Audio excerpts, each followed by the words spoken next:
한국이 지금 가정해야 될 것은 가족 없는 노후라는 이 가설이에요. 부모들 집단 같은 경우에는 요즘 어른 같은 경우에는 팔아라이 부동산이에요. 네. 그러니까 그렇다면 돈이 진짜 많죠. 막 100억, 20억, 뭐 10억, 20억 좋습니다. 있는데 눈앞에 100원, 200원이 없어가지고 생활을 하기 힘들고 더 중요한 거는 내가 지금 비록 밥을 안 먹어도 내 자녀에게는 뭔가를 줘야 된다라는 또 의지가 또 있단 말이에요. 또 크죠. 그러다 보니까 객관적 기준으로는 분명히 부자예요. 유럽의 그 은퇴하신 분들보다 훨씬 더 부자인데 노년은 빈곤으로 연결되는 거죠. 노후 소득과 관련돼 있는 그 포트폴리오를 다양화해야 돼요. 최대한 다양화해야 됩니다. 사람이는 알 수가 없거든요. 네. 가장 좋은 게 그래서 가장 좋은 게 평생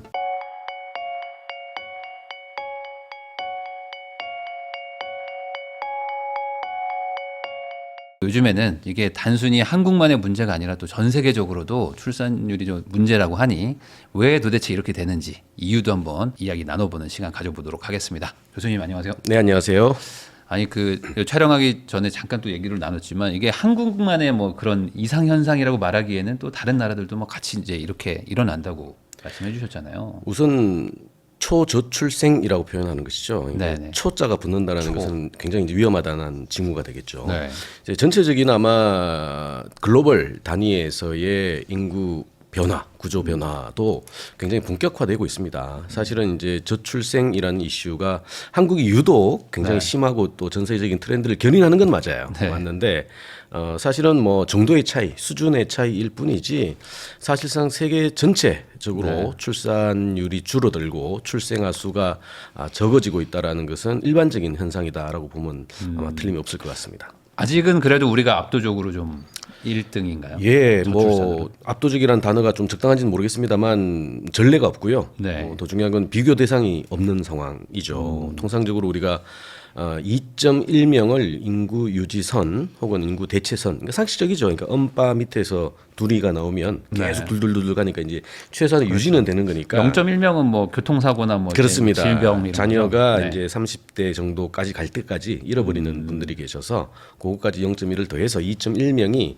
인구 유지선인데 한국 같은 경우에는 1983년에 2.1명을 하향 돌파해요. 네. 근데 아쉽게도 83년 시점이면 여전히 출산 제한 정책, 산하 제한 정책을 썼던 시점인데 조금 아쉬운 거는 그때 사실은 그 속도를 좀 멈추고 정책을 조금 전환했으면 약간 떨어지는 기울기를 좀 잡을 수는 있지 않았을까라는 생각이 드는데 정작 정책적으로 이제 조금 더 나읍시다 하는 이제 출산 장려로 넘어가는 거는 무려 20년 후죠. 네. 2004년 5년부터 본격화됩니다. 저출산 고령사회 기본 대책법이 만들어지면서 이제 한 20년이 됐죠. 네. 근데 문제는 그렇게 한번 추세적으로 떨어지는 것은 뭐 경제 현상이 다 마찬가지입니다만 추세적으로 떨어지는 것을 전환시키는 거 이른바 추세 전환이라는 건 굉장히 쉽지 않거든요. 특히 소위 출생처럼 굉장히 다각적이고 고차원의 변수들이 개입되는 의사결정 같은 경우에는 하나를 조정한다고 이게 반드시 영향을 미치지도 않고요. 굉장히 복합적인 방식으로. 그래서 이게 경제적 현상이라면 그나마 정책은 단순하다. 네, 경제적으로 이제 먹고 사는 이슈만 좀 해결해 주면 그래도 이제 하이 리스크한 선택이지만 가족을 구성하는 게 좀 양호해질 텐데 이 경작적 현상이 아니라 소위 심리 혹은 문화 인식적인 상황까지 만약에 연결이 되면 이건 사실은 이제 마인드를 바꿔야 되는 거잖아요. 네. 근데 이건 굉장히 쉽지 않은 상황에 도달하죠. 지금 우리나라는 그 정도까지 간 거 아닌가요? 마인드가 좀 바뀌어버린 것 같은데 한 10년 사이에 많이 바뀌었거든요. 예, 제 개인적인 사견을 전제로도 마찬가지인데 같은 이런 분야에서 연구하고 계시는 많은 분들도 다 동의를 하는 것 같아요. 이 경제적 현상에서 만약에 이 상황이 호전될 거라고 생각한다면 우리 젊은 친구들이 가장 큰 이제 한계죠. 장벽이 되는 게 우리 주거 이슈 그리고 고용 이슈, 일자리, 집과 일자리의 이슈인데 여기 좀 상황이 좋아지면 그러면 출산율이 좀 좋아질 것 같지 않느냐라는 얘기를 하는데 뭐 아직까지 그렇게 개선된 징조도 없고요. 근데 개선된다 할지언정 인생 전체에 걸쳐 있는 다양성에 대한 문화들 이게 익숙한 우리 호모사피엔스들은 우리 밑에 있는 우리 자녀 세대들은 과연 조건이 완비된다고 출산을 할 것인가 그렇지 않을 환경이 높다라는 거고요. 실제 우리 인구론에서 가장 크게 얘기되고 있는 게 이제 넉넉해지면 출산을 할 것이다라고 보는 게 우리 멜스스의 가장 중요한 이제 이론 중에 하나입니다만 깨진 것 같아요. 더 이상은 이제 먹혀들지 않는 것 같고요. 그런 점에서 굉장히 좀 많이 늦었다. 그리고 좀 뭐 그렇다고 우리가 이제 뭐 패배감에 사로잡힐 이유는 없습니다만 전방위적인 어떤 전환 구조와 관련돼 있는 인식의 어떤 그 터닝 포인트가 없으면 조금 쉽지 않겠다라는 생각도 합니다. 그 제가 듣기로는 뭐 최근에 뭐 출생아 수도 조금 늘었고 뭐 결혼도 좀 늘었고 뭐 이런 얘기들을 들으면서 약간 뭐 반등을 한 건가? 뭐 그리고 뭐 정책이 좀 먹혔나? 뭐 이런 얘기 가지고 막 갑론을박 하시는 분들 많은데 맞습니다. 지금의 요 약간 출산율 늘어난 건 맞나요? 일단 뭐 통계가 얘기를 해주니까요. 네. 우리 출산율 2024년 아직 확정치는 아닙니다만 거의 아마 될 것 같은데 0.75명으로 아마 지금 추정이 되고 있어요. 네. 그 이전 연도가 0.72였으니까 1년 사이에 0.03이 늘었죠. 통계상으로 놓고 보면 굉장히 반가운 소식. 특히나 최근 한 20년 동안 그렇게 늘지 않았거든요. 늘은 적이 없어요. 그러니까 굉장히 고무적인 신호이긴 합니다. 아마 정치적인 혼란만 아니었다면 굉장히 좋은 신호로 아마 이제 좀 받아들여지고 좀 활용이 될 텐데. 여하튼 뭐 늘었습니다. 늘은 거는 당연한 사실인데 자 문제는 이제 이게 왜 늘었냐를 이제 분해를 해야 되겠죠. 이게 정책의 결과인지 네. 아니면 뭐 우연의 일치인지. 저의 개인적인 느낌으로는 이건 통계의 그 소위 빈틈이다라고 보는 게 맞을 것 같아요. 일단 한국 같은 경우에는 출산율을 그 사전적으로 좀 확인할 수 있는 선행 지표가 있습니다. 대표적인 게 이제 결혼 같은 혼인 건수죠. 네. 왜냐하면 혼인을 해야 출산이 나오는 굉장히 상식적인 얘기죠. 그죠? 네. 근데 이건 한국만의 상식입니다. 다른 나라 같은 경우에는 내년에 출산율을 좀 추정하기가 좀 쉽지 않아요. 요거는 이제 과거의 5년치의 평균치를 가지고 좀 고이다, 중이다, 저이다 이렇게 늘리는데 한국 같은 경우 그거보다 더 중요한 게 올해의 혼인 건수를 보면 내년에 출산율이 좀 늘어난다, 줄어든다를 좀 추정할 수 있어요. 이윤즉슨 결혼을 해야 출산을 하거든요. 네. 그런 점에서 혼인 건수가 좀 많이 늘었습니다. 네. 혼인건이 왜 늘었을까 또 봐야 되겠죠. 최근에 결혼식장 많이 안 가십니까? 이제 확실히 예. 많이들 가요. 네. 왜냐하면 과거 한 4년 동안 결혼식장 잘 안 갔거든요. 결국 코로나 때문에 소위 집단적인 의사 이 행위들 특히나 이제 관혼상제 같은 것들은 많이 제한이 됐죠. 그래서 이제 혼인 같은 경우에는 좀 미룰 수 있으면 미루려고 하는 동기들이 한 4년 동안에 좀 축적이 됐던 거예요. 그게 재작년부터 좀 풀리면서 재작년만 하더라도 이게 긴가민가 싶으니까 이제 바로 결정은 못하고 아마 작년부터 본격적으로 그 혼인 건수가 대폭 늘었습니다. 제 기억이 맞다면 그 이전에 한 그 19만 건 정도 수준에서 작년 한 22만 건, 그러니까 한 3만 건 가까이 늘었죠. 통계상 놓고 봐도 한 10% 20%가 는 거예요. 그러니까 굉장히 많이 늘어났죠. 그러다 보니까 당연히 1년 정도 지나고 나면 자녀 수가 늘어나게 됩니다. 네. 그러니까 비율이 높아지게 되죠. 결국 이거는 이제 통계의 그 기술적인 어떤 흐름이고요. 반대로 얘기한다면 이런 이게 계속될 리는 없겠죠. 왜냐하면 그때 미뤘던 결혼들은 뭐 좀 미룬다 해도 올해 혹은 내년 정도까지 하고 나면 이제 자연 상태로 다시 환원이 될 텐데 이런 기저 효과가 끝나고 나면 오히려 출산율은 더 떨어질 수도 있겠죠. 그런 점에서 놓고 보면 요거는 뭐 기쁜 일이지만 너무 이렇게 이 샴페인을 빨리 터뜨릴 이유는 없겠다라는 거고 그런 점에서 아마 내년 정도까지는 기계적인 반등으로 아마 출산율이 좀 늘어날 수는 있을 겁니다. 근데 더 중요한 거는 그렇게 출산율이 늘어난다고 우리 비율이 늘어난다고 좋아할 리는 없거든요. 비율이 아니라 사실 이제 양적 신호죠. 바로 출산화 숫자가 늘어나는 게 중요한 네. 상황인데 안타깝게도 이제 비율은 분명히 늘었는데 출산화 수는 그다지 늘지 않을 확률이 높아요. 왜냐하면 23년, 24년 기준으로 일단 출산화 수는 잠깐 늘었습니다. 왜냐하면 네. 워낙 3만 건 가까이가 늘었기 때문에 약간 늘었는데 그렇다면 사실은 한 1, 20%의 비율이 늘어난 것만큼 출산화 수도 늘어나야 되잖아요. 근데 그렇지는 않고요. 기본적으로 우리가 출산과 관련돼 있는 모수는 15세부터 49세의 그 가임기 여성들 분에 이분들이 이제 생애 전체에 걸쳐서 낳을 자녀 숫자가 출산율이거든요. 근데 문제는 이거는 비율이니까 이 비율이 늘어나는 건 두 가지가 있거든요. 분수니까. 네. 그래서 첫 번째가 이제 분자, 바로 출산화 수가 늘어나는 경우죠. 네. 이건 굉장히 고무적인 상황입니다. 근데 이렇게 늘어나는 게 굉장히 좋은데 또 다른 방식이 있거든요. 요건 가만히 있어도 분모가 그렇죠. 네. 분모가 줄면 이거는 네. 자동으로 늘어나는 상황이 되는 거죠. 안타깝게도 저출산이 계속되면서 분모 부분의 숫자가 많이 줄었어요. 그래서 사실은 기계적인 어떤 비율 증가일 확률도 높습니다. 결국 우리가 이제 분모가 되는 절대 숫자가 줄어들다 보니까 사실은 비율이 늘어났지만 출산화 수는 비례해서 늘어나지 않는 상황이 발생하는 것이고 심지어 출산율이 더 대폭 늘어난다고 해도 사실은 전체적인 총량의 숫자가 늘어나기는 굉장히 어려울 것이다. 가령 우리가 모수가 100명일 때 출산율이 0.7이면 자녀 수가 35명이 나오거든요. 네. 왜냐하면 이제 여성들이니까 남성은 빼니까 50에 곱하기 0.7 하면 이제 35명 정도가 나오죠. 근데 이제 비율이 늘었어요. 이게 1이 됐습니다. 0.3이 늘었으니까 굉장히 많이 는 거죠. 네. 근데 문제는 모수가 50이면 25밖에 안 나와요. 그러니까 비율은 뭐 굉장히 많이 늘었으나 오히려 총액 숫자는 더 줄어드는 상황일 수도 있거든요. 그래서 물론 뭐 0.75 늘어난 거 고무적인 신호긴 합니다만 좀 신중하게 진중하게 그래서 그 이런 반등의 신호들이 있을 때 사실은 여기 계속해서 연결될 수 있도록 굉장히 정밀하고 좀 미시적인 정책이나 유도 같은 것들이 조금 더 필요하지 않나라는 생각을 합니다. 저 그 얘기 들었거든요. 90년대생들이 뭐 마지막 희망이다 해가지고 그때 조금 뭐 애들이 좀 많이 태어나서 그 친구들이 뭐 얼마나 놔주느냐가 뭐 되게 중요한 어떤 갈림길이라는 얘기도 들었는데 그게 뭐 맞나요? 아니면 기본적으로 그렇죠. 이게 이제 베이비 부모니까 부모란 얘기는 숫자가 많잖아요. 네. 그러니까 특정한 그 숫자가 많은 인구 코호트 집단을 뚝 드러내 가지고 이제 부모 영어죠. 그러니까 네. 총알처럼 폭탄처럼 이렇게 늘어난다고 표현하는데 당연히 이런 분들이 태어났으면 이분들이 또 결혼해서 자녀를 낳을 시점에 또 모수도 늘어나요. 이런 정도의 성복 보면 베이비 부모가 발생하면 보통 한 세대 후죠. 한 30년 후가 되면 이제 에코 세대라 그러죠. 네. 베이비 제 1차 베이비 부모의 자녀 세대들이 또 부모를 이루거든요. 아, 그러네요. 이분들이 이제 당연히 이제 집단적으로 만약에 결혼 연령이 되고 네. 또 결혼을 하면 또 출산이 나오니까 그 상태까지 연결된다고 생각한다면 사실상 가장 큰 베이비 부모는 70년대생이거든요. 70년, 71년 뭐 연간 출산화 수가 100만 명이 넘게 태어난 사람들이니까 이분들이 사실은 이제 90년대에 혹은 2000년대 정도까지 이제 뭐 한 가정을 꾸리는 시점이죠. 이때 사실은 많이 늘었어요. 아이들을 많이 낳았겠네, 또. 그렇죠. 네. 근데 문제는 이제 그들의 자녀 세대가 네. 이제 한 10대 정도가 될 텐데, 한 10대, 20대가 될 텐데, 네. 한 10년 늦어도 한 10년 후가 되면 이제 다시 그 자녀를 결성하는 가족을 분화하는 시점에 들어갈 텐데 늘어날 것이냐. 약간 기계적으로 늘 수는 있겠어요. 하지만 아까도 말씀드렸다시피 모수 자체가 굉장히 줄어들고 특히나 중요한 게 이제 문화적, 심리적 현상으로까지 아마 이전이 된다면 의사결정 내리기가 쉽진 않을 것 같다. 그래요. 그러면은 지금 이런 상황에서 어찌 보면은 마인드를 아까 바꾸고 그리고 이제 우리는 결혼해서 앞으로 3명씩 낳을 거야라고 해도 사실 이게 그 감소세를 막기가 쉽지 않잖아요. 이제 절대적인 모수 자체가 작아지니까. 그럼 이렇게 될 때 뭔가 그나마 뭐 현실적인 어떤 뭐 해결 방안 뭐로 보통은 이제 학계에서 얘기하고 있나요? 아우 어렵죠. 어렵고요. 근데 기본적으로 이제 인구 문제는 사실상 사회 병폐가 다 축약된 결과거든요. 이게 원인이 아닌 결과치인 거예요.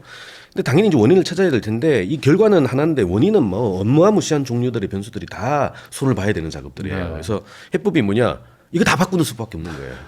그러니까 사실 어렵죠. 네. 어렵고 이렇게 또 바꾼다는 얘기는 제도나 인식 정책들을 바꾼다는 거는 필연적으로 그 바꾸는 거가 불편한 사람들이 계시거든요.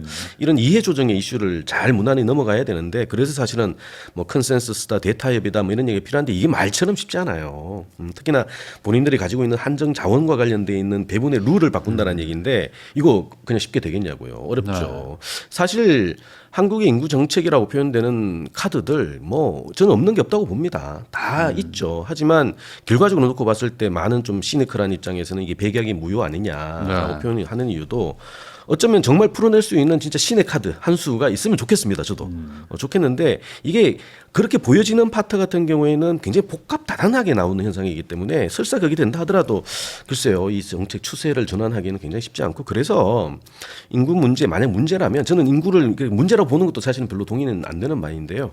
그러니까 이건 뭐 그렇게 동의할 수도 없고 해서도 안 된다고 봅니다. 왜냐하면 굉장히 자발적이고 효율적인 의사결정의 결과거든요. 그걸 가지고 이제 대신 이제 기존에 만들어진 어떤 그 세대 간의 분업 구조라든가 사회 질서가 조금 혼란스럽고 불편해지니까 자녀를 낳아라 이제 이런 식으로 이제 얘기를 하는 것인데 뭐 어쩌면 밑에 자녀 세대 같은 청년 세대 같은 경우에는 뭐 결혼을 하지 않는 게 가장 최선의 선택일 수도 있는 거거든요. 그렇다면 그걸 존중을 해줄 수도 있는 거예요. 결국 인구는 늘어야 된다라는 인식이 그 기성 세대들의 이 DNA 속에 박혀 있는 절대 진리이기 때문에 여기서 문제가 발생하는 거거든요. 이거 한국의 경제 규모를 지켜야 된다. 그렇죠, 약간 그렇죠. 그런 마인드 아닐까요? 그래서 사실은 저는 그래서 인구가 만약 문제가 아니라면 그냥 인구 현상인 거예요. 그렇다면 인구 증가를 목표로 하는 거 불가능한 상황이죠. 이 목표를 하는 것보다는 오히려 줄어드는 상황을 디폴트 값으로 받아들이고 그게 안에서 좀 잘 살아내는 새로운 방식.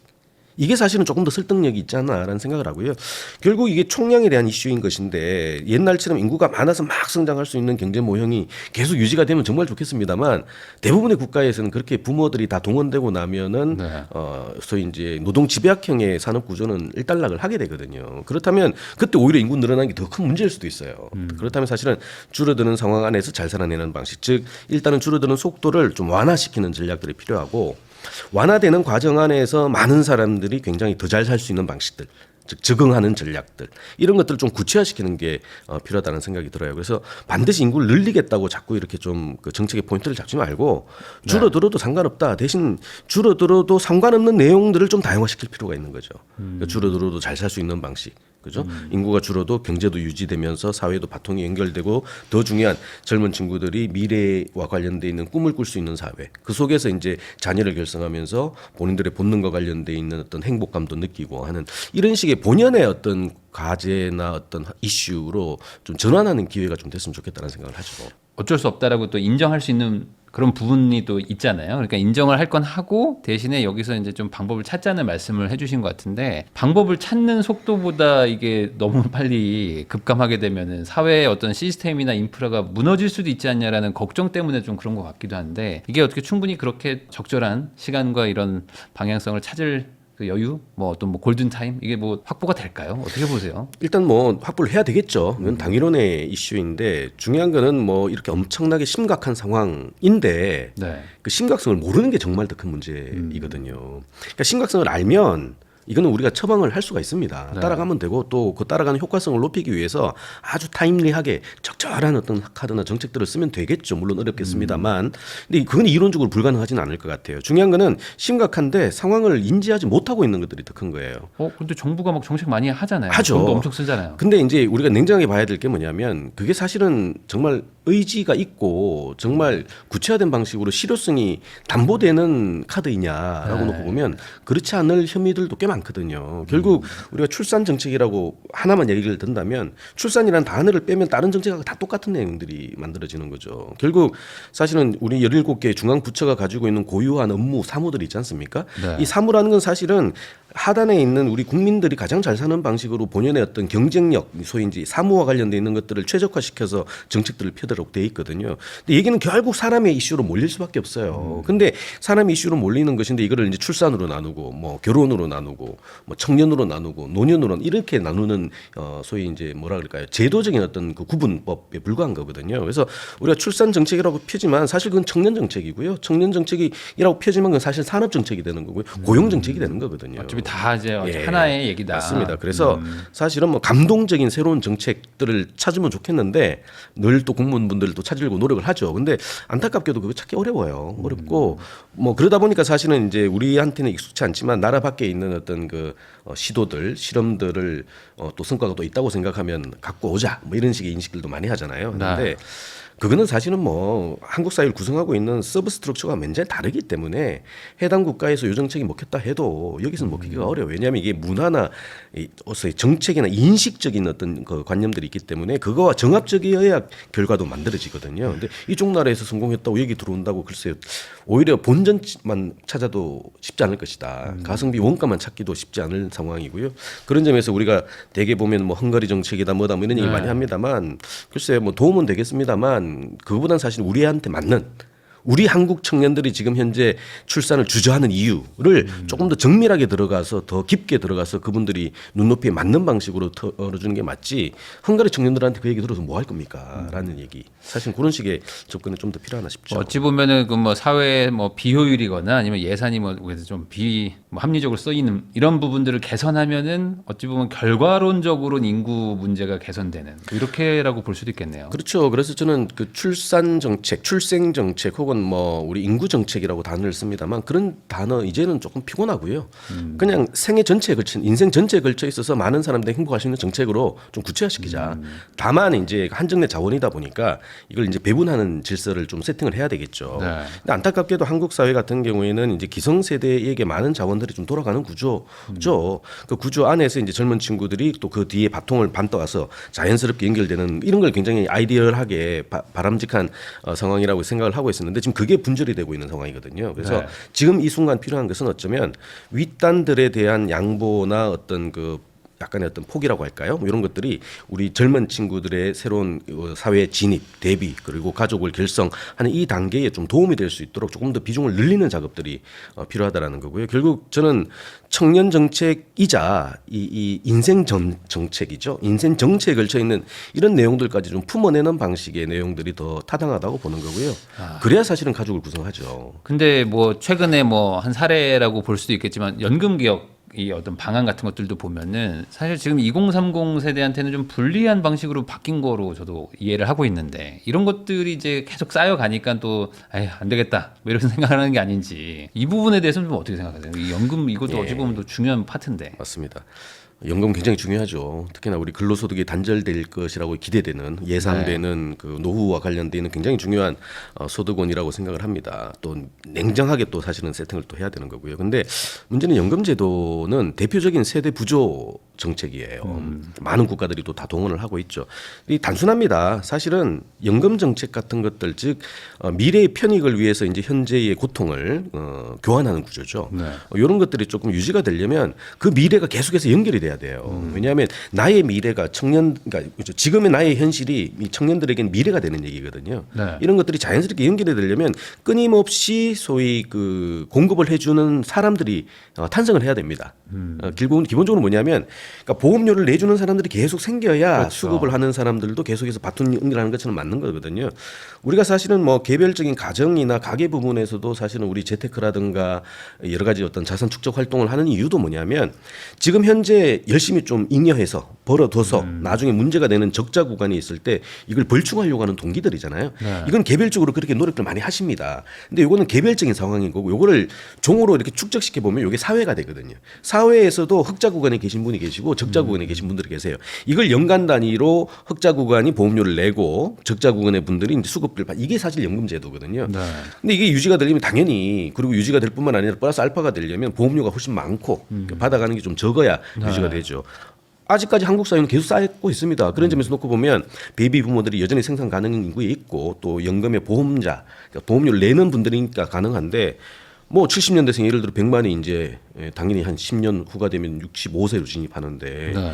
100만이 올라가가지고 연금 주세요 하는데 지금 그거 내야 될 분들이 30만 40만밖에 되지 않는데 이 유지가 되기가 어렵죠. 결국 그런 식으로 놓고 본다면 연금 제도야말로 어쩌면 사회가 바뀐 현재 상황, 즉 과거에 인플레가 계속되면서 고성장이 만들어지고 보험료를 낼 때 문제가 되지 않고 더 중요한 거는 그런 후보들, 잠재적인 후보들이 부모라는 이름으로 어마무시하게 태어났던 이게 전제가 되고 유지가 될 때 연금은 사실은 탄탄해지는 구조예요. 네. 그런 점에서 놓고 본다면 지금 완전히 급감했지 않습니까? 그렇다면 연금은 유지불능이 될 수밖에 없어요. 기계적으로는. 단 이제 우리의 정책이라는 게 그 고갈이 되는 속도라든가 이런 것들을 최소화시키고 가장 좀 안정화시키는 방식들을 지금 뭐 얘기를 하고 있는 것이지 언젠가는 이런 식으로 계속 간다면 이거는 고갈을 향해 달려갈 수밖에 없다 이런 거죠. 그래서 뭐 일각에서는 연금을 아예 세대 간 분리해서 상품을 두 개로 운영하자 뭐 이런 얘기도 있는데 그게 뭐 그나마 좀 현실적인 방안일까요?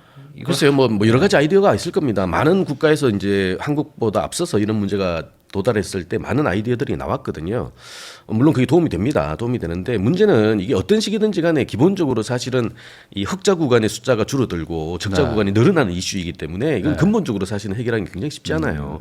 그래서 사실 능력 있는 분들 같은 경우에는 연금 따위 집어치고 그냥 내가 나 혼자 그냥 각자 도생할 거야. 뭐 국민연금 없애자 뭐 그렇죠. 이런 사람도 많아요. 이런 이슈도 있고요. 근데 이게 복지거든요. 어쩌면 다만 이게 이제 본인들 우리가 일반적으로 복지라고 생각하면 그 소위 나라 돈을 받는 방식을 생각하잖아요. 그러니까 재정을 이제 지원받는 방식을 얘기하는데 우리 사회보험 같은 경우에는 5가지죠. 국민부터 이름을 포함한 5가지 같은 경우에는 개보험이자 그러니까 전체가 가입해야 됨과 동시에 철저하게 본인의 그 의무에 의해서 받는 구조예요. 즉 이거는 세금을 쓰는 게 아니라 자기 돈을 잠시 어디다가 이제 맡겼다가 받는 구조거든요.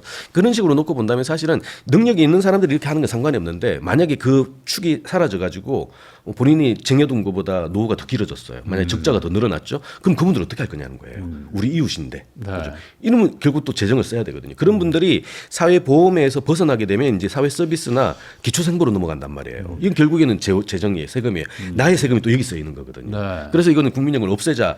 뭐 감정적으로는 충분히 이해가 갑니다만 없앤다 한들 추후 어떤 식이든지 이슈가 발생했을 때 내 주문에서 나갈 수밖에 없다. 연금으로 안 나가도 어차피 나간다. 재정으로 다 예. 세금으로 나가기 때문에 이래나 저래나 나가는 것이다. 그래서 사실은 좀 지속 가능성을 높일 수 있는 우리 그 숫자와 관련돼 있는 이슈 개혁보다 모수 개혁이라고 표현합니다만 그거보다는 어쨌든 인플레 때 개도국 시절에 만들어진 연금 제도이다 보니 이게 선진국 상황에서도 유효하게 갈 수 있는 구조적인 전환들이 필요하다라는 거예요. 네. 기본적으로 뭐 숫자 뭐 더 내고 덜 받는 방식도 굉장히 중요합니다만 구조와 관련된 틀들을 조금 개방적으로 조금 더 탄력적으로 사실 제안을 해서 후속 친구들도 큰 부담 없이 사실은 뭐 모든 일을 다 만족시킬 수는 없습니다. 연금 제도는 뭐 사실은 거의 모든 세대를 적으로 돌리는 개혁 정책이긴 해요. 하지만 그렇다고 계속 내버려 두면 어떡할 거냐. 훨씬 더 상황이 악화되니까. 그러니까요. 이게 또 이제 대선 시즌이다 보니까 아마 또 이슈가 될 수도 있는 부분일 텐데 참 뭐 다들 바꿔야 된다고는 하지만 현실적으로 보면 너가 바꿔봐 하면 이게 또 모두의 의견이 다 나를 또 이제 비난하고 또 화살을 또 돌리기 때문에 이게 쉽지 않은 문제인 것 같습니다. 맞습니다. 고양이 목에 방울을 누가 다냐 뭐 이제 이런 식의 맥락인 그런 거죠. 거겠죠. 예. 한양대학교 전영수 교수님하고 이야기 나누고 있는데요. 그러면은 이번에는 인구 감소가 결국엔 이제 사회 현상이다. 이거는 이제 문제라고 보기에는 좀 약간 시간도 지나 버렸고, 그러면 여기서 이제 우리가 좀 현명하게 이거를 좀 이용을 해야 될 텐데, 결국에 경제가 가장 중요한 거 아니겠습니까? 인구가 감소한다는 거에 두려움은 이제 경제도 같이 무너질까 봐인데, 이 부분에 대해서 오히려 또 기회가 있을 수도 있겠다. 그래서 이번에 또 요즘 어른의 부모 경제학이라고 또 책도 내셨는데, 이게 인구 감소가 오히려 기회가 되는 그런 부분도 있을까요? 우선 뭐 사회라는 거는 늘 문제의 연속이죠. 네. 그러니까 문제가 몰려 있고 또 문제를 풀어내는 과정에서 또 진화도 하고 또 발전도 하는 겁니다. 특히나 한국처럼 사실은 짧은 시간에 많은 문제가 있는 것들을 돌파하면서 여기까지 왔던 경험과 저력을 가지고 있는 사회, 굉장히 드문 사례죠. 뭐 아무것도 없는 상황에서 이제 압축 고성장도 만들어냈고. 자, 문제는 요즘 뭐 저를 포함해서 많은 분들이 이제 인구가 감소하는 문제, 소위 말 초저출생 이슈 때문에 아 이거 한국 사회에 유지되지 않는 거 아니야?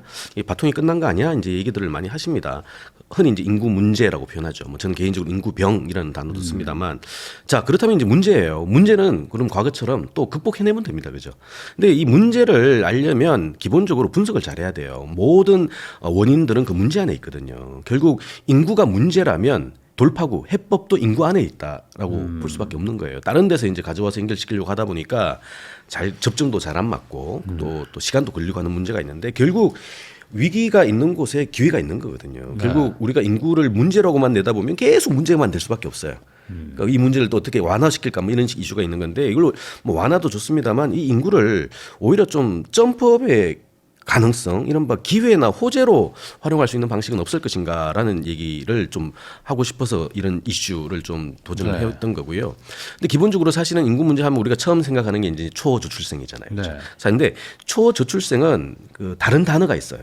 뭐냐면 초저출생이다. 아 이건 바로 초고령화를 의미하거든요. 네.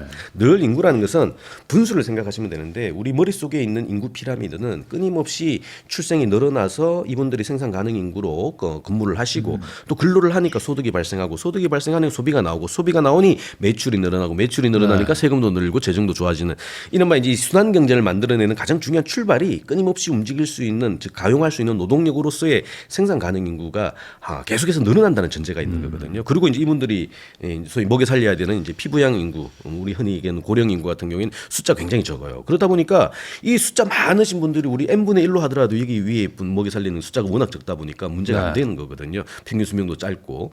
근데 문제는 이게 완전히 지금 역전이 됐어요. 그 얘기는 뭐냐면 초저출생 이슈죠. 완전 역전됐으니까요. 그러니까 70년 100만이라고 생각한다면 그 위에 있는 58년 개띠가 80만이 지금 이제 65세 이상 진입을 한 거고요. 이제 나오시는 분들 같은 경우에는 작년 뭐 우리 23만 명 정도 수준이거든요. 그러니까 100만이 있는데 23만이라는 거는 뭐 어마어마한 숫자가 줄어든 거죠. 차이죠. 그러다 보니까 이 23만의 모든 이제 눈을 보내고 계세요. 23만 이거 어떡하지? 왜? 제도나 산업이나 내용들은 다 100만으로 세팅되어 있는데 이게 20만이 대가 됐으니까 80만이 비어 있는 거예요. 그러니까 이게 문제이고 위기이자 뭐 악재인 거죠. 맞습니다. 분명히 악재예요. 근데 눈을 살짝만 올려보죠. 이게 초저출생이라는 얘기는 기본적으로 위에 있는 부분이 굉장히 많은 초고령화를 의미하는 거거든요. 근데 초고령화도 똑같이 문제입니다. 그죠? 근데 초저출생만큼 이걸 문제라고 본다면 이건 어마무시한 문제가 되는 거예요. 결국 근데 이 이슈를 풀어낼 수 있는 것, 즉 아까 얘기한 생산 가능 인구가 줄어들어도 계속하는 순환 경제가 만들어질 수 있는 해법들을 찾아야 되겠죠. 그 해법은 요 당사자들에게도 있습니다만 사실 눈앞에 펼쳐지고 있는 것은 요 분들에 계시거든요. 왜냐하면 이분들은 생산 가능 인구로 진입한다 하더라도 한 30년이 걸리는데, 위에 계신 분들은 이미 생산 가능 인구에 있거나 혹은 이제 피부양 인구로 넘어가는 단계라는 거죠. 근데 이게 옛날엔 요렇게 세팅이 돼 있었단 말이에요. 근데 상황은 이렇게 됐습니다. 이게 다 비업 있거든요. 그러니까 이게 사실은 굉장히 큰 밑에서의 작동 체계를 돌릴 수 있는 새로운 기회가 될 수도 있다라는 거거든요. 그래서 초저출생의 문제만 보지 말고 눈 약간만 높여버리면 초고령화라는 새로운 현상이 만들어내는 것들이 어마무시한 기회가 될 수도 있다라는 게 요즘 어른 특히나 이런 것들을 할 수 있는 중간에 이제 생산 가능 인구의 정점에 서 있는 소위 새로운 베이비 부모죠. 우리 과거 전통적인 베이비 부모가 아닌 70년대생을 포함한 이분들이 이제 어떻게 기능하느냐에 따라서 굉장히 큰 어떤 시장 조성의 어떤 그 트리거 촉발제가 될 수도 있다고 보는 거고 그런 점에서 놓고 본다면 이분들이 건재할 때 이 베이비 부모를 활용할 수 있는 방식 이게 베이비 부모가 국민연금을 받는 구조가 아니라 국민연금을 계속해서 내면서 사회도 유지하고 경제도 발전시키는 방식으로 좀 돌려낼 수 있는 아이디어를 낸다면 이거는 사실은 밑에 우리 청년 세대에게도 새로운 기회가 될 수도 있거든요. 그런 식으로 놓고 본다면 사실은 뭐 역삼각형의 인구 피라미드 속에서도 완화와 적응하는 과정 그 안에서도 지속 가능한 소위 부가가치를 만들어낼 수 있는 기회도 얼마든지 도모할 수 있다고 보는 거죠. 그러면은 지금은 사회 구조가 이제 젊은이들이 일을 해야 되는 그런 직업, 직장, 뭐 산업군들이 많은데 그거를 이제 노인들이 일을 할 수 있는 그렇게 이제 어찌 보면 이제 잉여 노동력이라고 생각했던 분들을 계속 이제 현업에 일을 시키고 또 재교육 시켜가지고 일을 시킨다면은 말씀하신 대로 지금 일할 사람이 부족해서 걱정되는 그 저출산 문제가 또 반대로는 또 이제 기회가 될 수도 있다. 이렇게 좀 이해하면 되는 걸까요? 그러니까 단순하게 그 우리 사회는 한국 사회는 특히 뭐 모든 사회 다 마찬가지입니다만 특히 한국 사회는 노동 집약형으로 오늘까지 왔기 때문에 네. 기본적으로 이제 인구 변수가 굉장히 크게 영향을 미치거든요. 그러다 보니까 인구를 어떻게 생각하냐면 일단 생산의 주체. 동시에 이제 소비의 또 주체이기도 하죠. 근데 출발은 생산의 주체입니다. 즉 생산 가능 인구 15세부터 64세 구간에 있는 이른바 현역 인구라고 표현하는 이분들에게 모든 고정관념과 모든 기회들이 다 세팅이 돼 있어요. 네. 그게 뭐냐면 생산 가능 인구가 소위 생산을 할 수 있는 산업 모델들 그리고 이분들이 돈을 벌어서 소비할 수 있는 상황들 네. 이런 것들로 산업 구조, 고용 구조 이런 것들이 다 세팅돼 있다 보니까 사실 이게 계속해서 유지가 되면 큰 문제가 안 됩니다. 안 되는데 말씀드린 것처럼 이게 역삼각형이 되면서 빠른 속도로 이분들이 위로 올라가기 시작했거든요. 특히나 한국처럼 이 연령 차별적인 어떤 고용 제도를 가지고 있는 국가에서는 사실 60세 정년이라고 표현하지 않습니까? 60세 혹은 이제 실제 우리 고령 인구는 65세거든요. 네. 그러니까 65세가 되면 기계적으로 생산 가능 인구가 다 피부양 인구가 돼버려요. 그러니까 네. 생산의 주체였던 사람들이 갑자기 복제의 대상이 되거든요. 근데 이거를 지금 위기죠. 위기라고 생각하면 이거 돌파 불가능합니다. 왜냐하면 밑에 있는 분들이 20만 대가 이분들을 먹여 살려야 되는데 이게 가능하겠냐는 거죠. 불가능하죠. 그래서 단적으로 얘기한다면 이분들이 계속해서 생산 가능 인구로 남아 있다면 이건 위기가 아니라 오히려 기회일 수도 있는 거죠. 즉 이분들이 넘어가는 거가 피부양 인구가 된다고 생각하면 복제의 대상이고 또 재정을 갉아먹는 또 이 흐름이 되다 보니까 사회 에너지를 낭비하는 방식이잖아요. 그러다 보니까 이분 소위 노회라고 그러죠. 나이 든 것들이 사회 문제가 되는 방식들. 이 젊은 세대들은 또 우리 또 뭡니까 이 노청 간의 대결의 이슈로 또 이걸 생각하게 돼요. 이런 사회는 사실은 결코 바람직하지 않거든요. 그래서 사실은 뭐 제 개인적인 느낌으로 늘 말씀드리는 게 이 65세 정년과 관련돼 있는 이 선만 없어버려도 네. 상당 부분 많은 문제를 풀 수 있다. 그렇다면 인구 이 넘어가는 초고령화가 문제가 아니라 기회가 될 수도 있다라는 거거든요. 왜 65세가 됐는데 이분들이 여전히 생산 가능 인구로 남아 있어요. 그러면 돈 벌잖아요, 쓰잖아요. 그럼 현역이 연장된다는 얘기거든요. 굉장히 좋죠. 또 국민연금 수급 연령에 달하지만 물론 조정은 해야 되겠습니다만 기본적으로 근로소득이 탄탄한데 국민연금 연금과 관련돼 있는 또 그 의존성은 또 상대적으로 낮아진단 말이죠. 지금만큼 민감하게 이렇게 안 부딪히거든요. 그렇다면 본인이 근로의 능력과 의지가 있을 때까지 일하는 사회. 사실 이게 우리가 지금 막 새롭게 세팅하다 보니까 어마무시한 뭐 유토피아적인 뭐 현상이라고 생각하는데 그렇지 않고요. 우리 100년 전만 해도 다 그런 사회였었어요. 한국은. 우리 전통적인 농경 사회에서 특히나 뭐 우리 특정 연령이 됐다고 뒷방태물로 빠지진 않잖아요. 근로의 능력이 없거나 의지가 없을 때 이제 당연히 넘어가는 방식이 되는 건데 오늘날까지 당연히 뭐 70, 80이 돼도 밭에 나가서 일하시고 그죠. 뭐 이런 식으로 다 됐는데 어느 순간부터 소위 이제 집합형의 근로 형태, 바로 우리가 얘기하는 산업혁명이 발생되고 나서부터는 갑자기 특정 공간에 특정 연령대에 있는 사람들만 생산 가능 인구가 돼야 돼라는 인식들이 생겨난 것 뿐이에요. 네. 그러니까 인류 역사는 사실 그렇지 않거든요. 그렇다면 다시 본연의 가치로 돌아가는 것도 한번 계기가 될 수는 있겠다고 생각하는 거죠.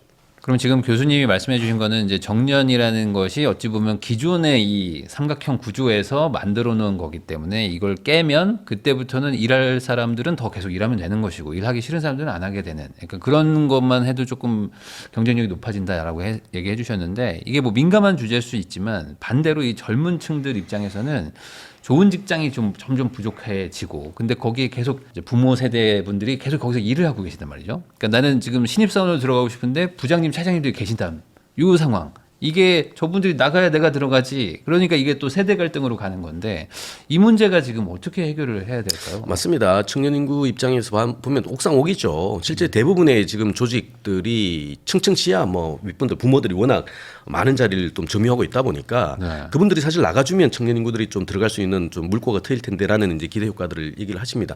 분명 팩트상 맞는 얘기예요. 자, 중요한 거는 그렇습니다. 우리가 생산 가능 인구로 계속해서 남지 않고 피부양 인구로 넘어간다는 거가 사실은 당사자의 문제이기도 하지만 그분들을 먹여 살려야 되는 또 후속들의 청년 세대들의 또 당사자성도 있는 이슈거든요. 네. 근데 문제는 이런 정년 제도라는 게 정말 이제 타당한 것이냐에 대한 재검토가 필요해요. 필요 없다면 없애야 되겠죠. 네. 당연히. 근데 이게 정년이 그러면 왜 만들어졌냐부터 좀 살펴봐야 되는데, 간단하게 말씀드리면 정년 제도는 생산 가능 인구가 고출산 때문에 끊임없이 공급되는 상황 안에서 이분들을 계속해서 고용을 유지를 해야 될 거 아닙니까? 유지를 하는 단계에서 특정한 연령이 됐을 때 나가주는 방식들. 왜 이분들이 계속 올라오니까 사람이 너무 많으니까. 바톤 터치를 해줘야 된단 말이에요. 그러면 딱 퇴근하고 나서 또 이제 은퇴하고 나서 이제 또 평균 수명도 짧았으니까 한 몇 년 사시다가 돌아가시는 구조였거든요.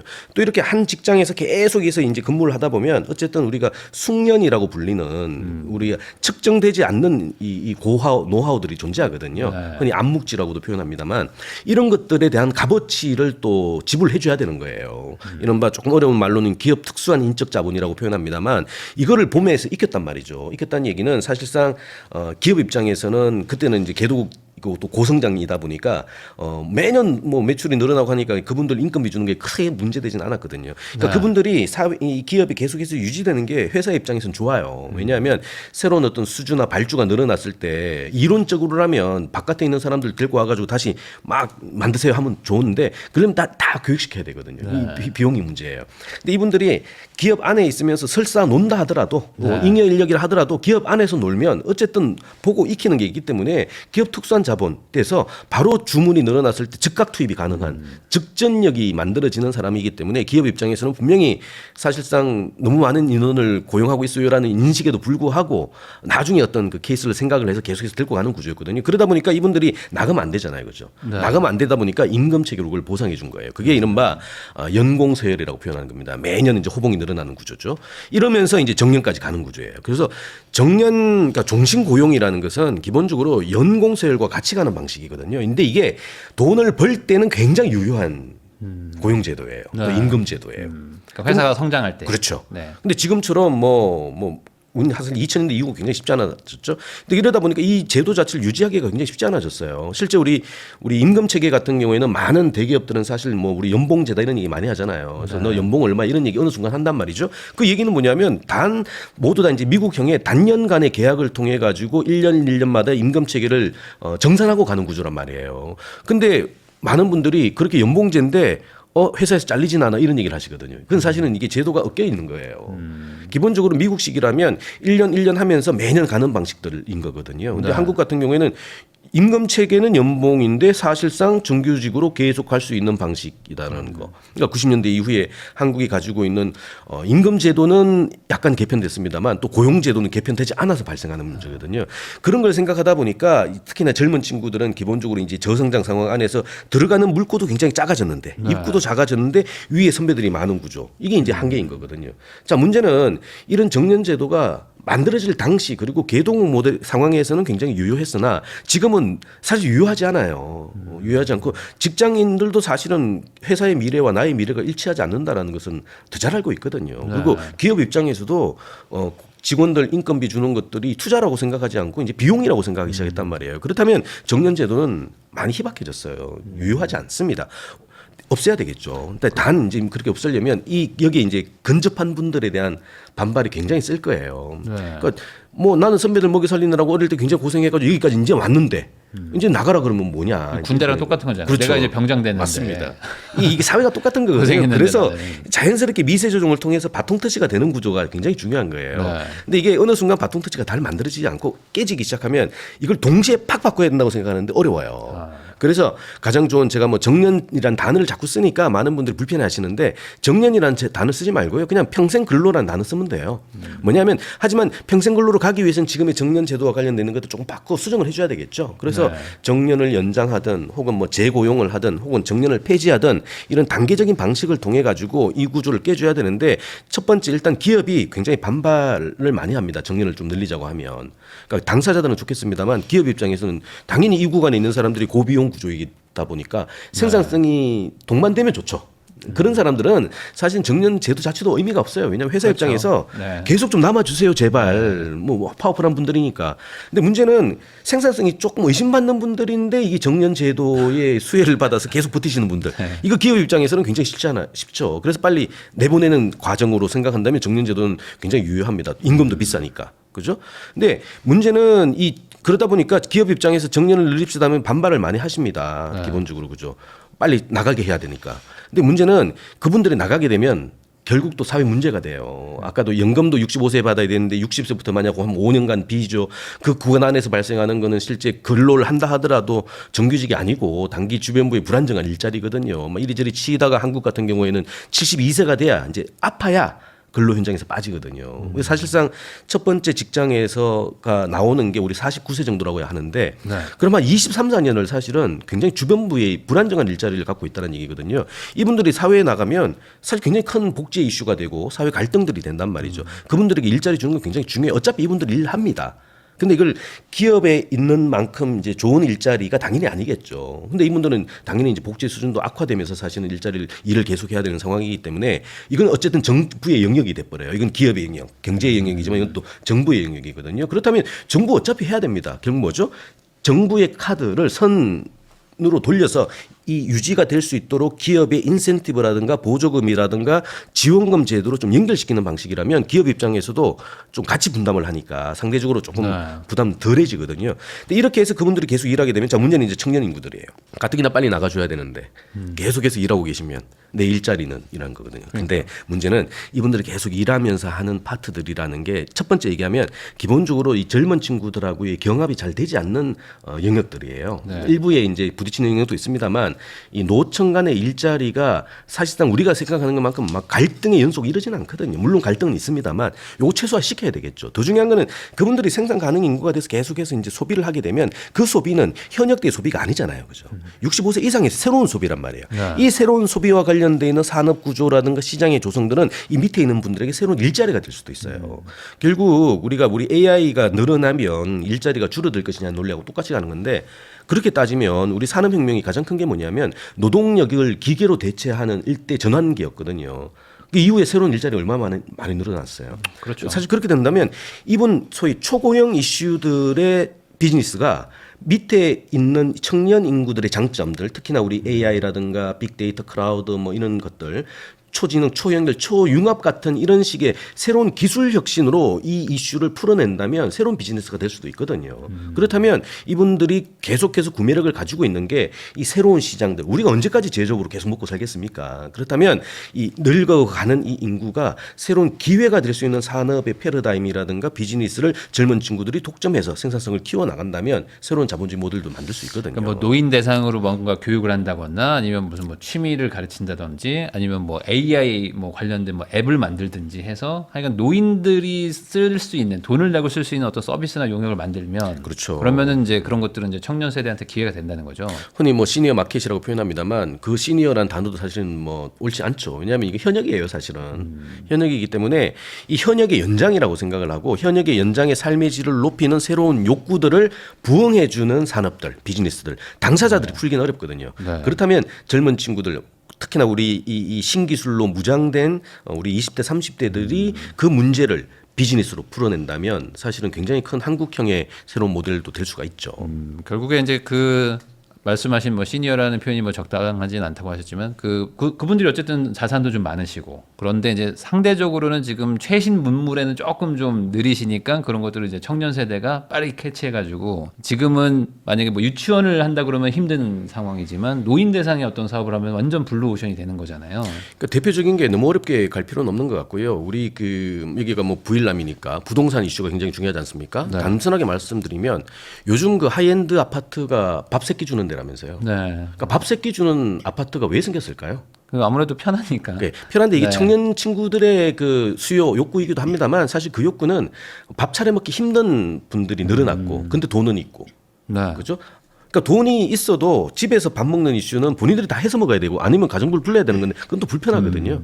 근데 그 아파트 밑에 예를 들어 그 카페테리아가 있어서 본인이 네. 가볍게 내려가서 엘리베이터 타고 내려가서 먹고 지불하고 나올 수 있는 구조라면 굉장히 좋은 거거든요. 그렇죠. 이게 새로운 부동산의 또 결정 잣대가 됐잖아요. 그 얘기는 바로 이분들이 가지고 있는 이 생활 전반에 걸쳐 있는 굉장히 많은 어떤 불편이라든가 불안이라든가 불만들을 새로운 방식으로 풀어주는 거는 이거는 악재가 아니고 호재일 수밖에 없는 거예요. 새로운 시장이 탑 이렇게 생겨날 수도 있고 기존에 있는 것들이 조금씩 이렇게 좀 시장을 확장할 수도 있는 거고요. 부동산처럼 아파트처럼.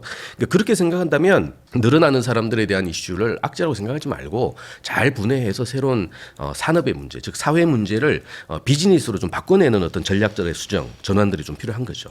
오히려 가장 큰 문제는 우리의 사고방식이네요. 이 정삼각형에 익숙한 이 사고방식을 뒤집는 어떤 그런 사고방식의 전환. 이게 먼저 되어야 이 고령화 사회에서 기회를 좀 찾을 수 있다. 그렇죠. 이렇게 볼 수 이 있겠네요. 역삼각형이 가분수가 돈이 되는 사회, 가분수가 문제가 아니라 네. 기회가 되는 사회. 그 사실은 이건 인식의 이슈거든요. 그러니까 우리가 한 번도 안 가봤으니까 다들 막 위기다 왜 머릿속엔 전부 다 이걸 갖고 있으니까. 그렇죠. 근데 이걸 확 뒤집어 버리면 당연히 처음에는 혼란스럽고 낯설고 어렵죠. 근데 그게 피할 수 없는 길이라면 빨리 뒤집어서 그 안에서 나오는 새로운 이슈들을 유지 가능한 방식으로 세팅하는 게 당연한 이 체인지 메이커십 이른바 기업가 정신들의 접근 방식 아니겠습니까? 그러니까 정책도 마찬가지지만 개인들도 사실은 그렇게 가져야 된다고 봐요.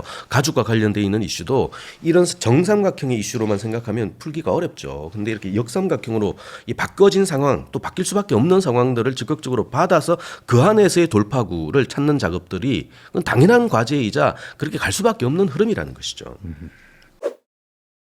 전영수 교수님하고 이야기 나누고 있는데요. 그러면 이제 부동산 좀 여쭤보고 싶은데 부동산이라는 거야말로 방금 말씀하셨던 위기를 기회로 바꾸기가 참 어려운 게 부동산은 기본적으로 이제 거주의 그 상품이니까 거주할 사람이 있어야 되지 않습니까? 근데 이거는 뭐 노인으로 바뀐다라고 보기에는 사실상 이제 시간이 지나면 노인분들도 이제 사망하시게 되고 전체적인 인구 감소와 직결되는 문제인데 부동산 쪽에서는 이게 기회라기보다는 어떻게 이 위기를 잘 극복하냐 정도까지밖에 안 되는 거 아닐까요? 우선 이제 한국 사회의 그 부동산 즉 집이 갖는 의미에 대해서 조금 한번 살펴볼 필요가 있어요. 뭐냐면 전쟁이 끝나고 나서 아무것도 없는 사회에서 사실은 네. 이제 비즈니스를 만들어내고 여기까지 온 거지 않습니까? 근데 그 1등 공신이 사실은 우리 55년부터 63년 구간 짧게 봤을 때 이 8년 구간, 9년 구간에 계시는 우리 이 베이비 부모라고 표현하는데 개인적으로 제가 이제 요즘 어른이라고 지칭하는 분들 같은 경우에는 진짜 베이비 부모입니다. 55년부터 74년 구간에 계신 분들이거든요. 네. 그 55년생 가장 앞선 이 부모의 선배 세대들이 지금 이제 70세를 향해서 가고 있죠. 네. 이미 이제 70에 이제 진입을 했습니다. 문제는 이분들의 70년 역사를 놓고 보면 이건 다 부동산으로 설명이 돼요. 집으로 설명이 됩니다. 뭐냐면 자, 결국 인구가 많이 태어나서 노동 집약형의 제조업을 네. 나라 밖에 파는 수출 전략을 통해서 그 안에서 부가가치를 집중시킨 소위 다각화 경영의 핵심적인 주체죠. 바로 대규모 기업 집단들, 바로 재벌들이 만들어지는 이 세 가지의 연결고리가 한국의 고성장을 만드는 굉장히 중요한 맥락들이거든요. 그래서 출발이 뭐냐면 사람이에요. 노동이에요, 결국. 네. 근데 이분들이 예를 들어 이제 대학 들어가는 수, 노동 집약 안에서도 좀 이게 대접받고 생산성을 높이려면 우수 인재가 되는 게 필요하거든요. 그러니까 단순하게 저렴한 방식의 노동력만 태어난다고 사실은 큰 저력은 없습니다. 지금 개도국하고 비슷한. 네. 그러니까 개도국이 선진국이 된다는 얘기는 뭐냐면 중진국 넘어 선진국이 된다는 얘기는 이 노동이 단순 노동이 아니라 우수 이제 인적 자본으로 연결되는 것을 의미하거든요. 자연스럽게. 자, 이 과정에서 우리가 이제 인적 자본으로 넘어간다. 이제 선진국이 진입했음을 의미합니다. 결국 한국은 50년대 후반 특히나 이제 뭐 비유하자면 58년 개띠라고 우리 흔히 얘기하는 이제 베이비붐을 생각하면 58년 개띠가 대학 들어갈 때 우리 대학 본고사와 관련된 학력고사 새로 만들어지거든요. 왜냐하면 그 이전에 작은 숫자로 세팅이 돼 있었는데 이분들이 뭐 다들 막 대학 가려고 해요. 그럼 기준을 못 받아들이잖아요. 그러면 입시 제도가 바뀌어야 됩니다. 또 이분들이 이제 또 한 10년 정도 지나고 나면 플러스 마이너스 30살 뭐죠? 가장 큰 결혼을 하고 이제 취업도 하고 해야 되는 거죠. 그러니까 이게 80대 후반입니다.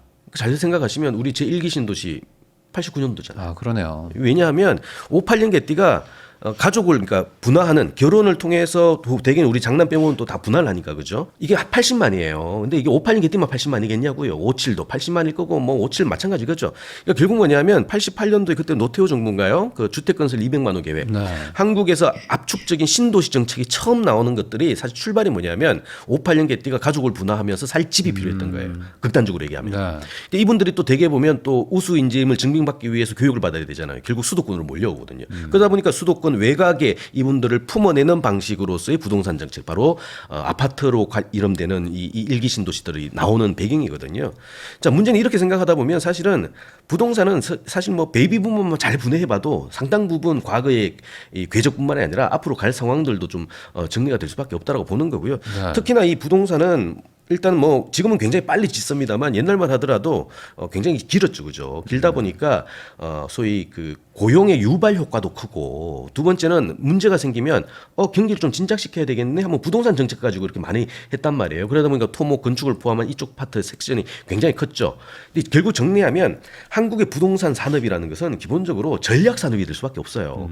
그러니까 인구도 많지만 이 건축 토목을 통해 가지고 유발시킬 수 있는 산업의 파생 효과, 연관 효과도 굉장히 큰 산업이거든요. 그러니까 정부가 전략적으로 접근할 수밖에 없는 파트들이지.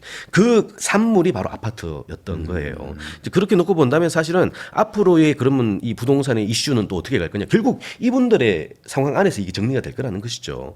그러니까 많이 늘어나가지고 계속 공급될 수 있는 상황들 말씀하신 것처럼 인구가 주니까 일단 어려워졌어요. 그렇다면 아마 재편이 돼야 될 겁니다. 그런데 우리가 이런 얘기도 많이 하죠. 인구가 뭐 단순하게 줄어드는 거가 이 수요 감소로 연결도 되냐. 이건 또 별개의 이슈니까 그죠. 그러니까 시장에서 판단하는 게 수요 공급이라면 이 부동산만큼 사실은 수요와 공급이 복합 다단하게 얽혀 있는 이 현장이 없다라는 것이. 다른 산업은 사실 간단하거든요. 수요와 공급만 딱 매칭시키면 균형 가격을 만들어내는데 부동산은 정부에 보이지 않는 손뿐만이 아니라 정말 보이는 손, 보이는 발까지 다 있는 거고요.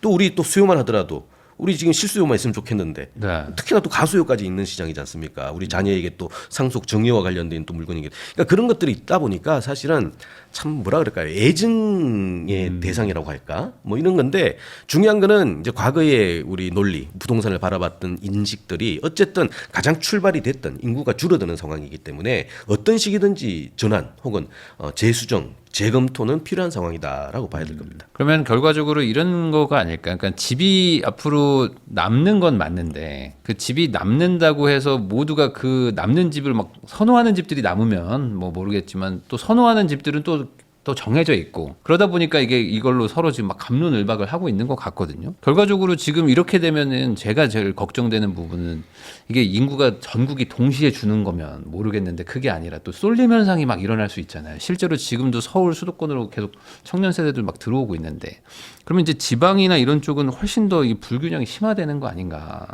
이게 어떻게 해소가 될까? 이런 것들도 좀 고민입니다. 조금 뭐 극단적으로 얘기하면 우리가 이제 그 양극화가 심하잖아요. 그러니까 특히나 이제 도시의 집중 그리고 농촌의 우리 한계화, 소외, 이 소멸이라는 얘기를 씁니다만 이미 한국은 굉장히 지금 불균형이고 비정상적인 상황이에요. 부동산만 하더라도 우리 지방 지역은 미분양 포함해가지고 사실은 당연히 우리 투입되는 원가가 비슷할 땅값 빼고는 원가가 비슷할지언데 이 가격은 굉장히 큰 차이가 나잖아요. 뭐 우리가 알고 있는 일물 일가의 원칙이 통하지 않는 같은 아파트지만 같은 시간에 거래해도 가격이 다른 것들이 사실 아파트라고 본다면 상대적인 이제 비교 열등의 공간, 비교 열의의 공간인 지방 지역은 당연히 지금 사람이 일단은 절대 숫자가 줄었고요. 그러니까 자연 증가도 없는데 자연 감소인데 두 번째 그나마 거기서 사는 분들조차도 새로운 먹거리를 위해 그러니까 새로운 본인의 어떤 그 영광을 위해서 끊임없이 서울로 수도권으로 몰려든다는 거죠. 네. 그렇다면 거기는 당연히 시장이 형성될 리가 없어요. 굉장히 쉽지 않은 상황들이 벌어질 거고 그나마 이제 지금 계신 그 중장년 이상의 그 잔류 세대분들이 이제 다사 사회라 그러죠. 평균 수명에 의해서만 다 돌아가시게 되면 그쪽 지역은 어마무시한 우리 빈 점포 이슈가 아마 늘어날 겁니다. 이제 재미난 포인트는 서울 수도권이죠. 그러니까 서울 수도권은 여전히 사람이 몰려들지 않습니까? 이때도 분해해 봐야 돼요. 수도권은 사람이 몰려듭니다. 네. 근데 서울은 빠져요. 분해가 되죠. 왜냐하면 먼저 서울부터 놓고 본다면 서울 같은 경우에는 어쨌든 뭐 클러스터의 공간이거든요. 집적의 공간이고 미래를 꿈꾼다면 이건 뭐 젊은 세대뿐만 아니라 이제는 75세 이상 인구도 서울로는 전입을 하고 있거든요. 왜냐하면 똑같은 복지 비용을 냈는데 서비스나 인프라는 서울이 훨씬 더 좋기 때문에 네. 지방에서 약간 그래도 거동 가능하시고 지불 능력이 있으신 분들은 다 서울 향해 오고 있어요.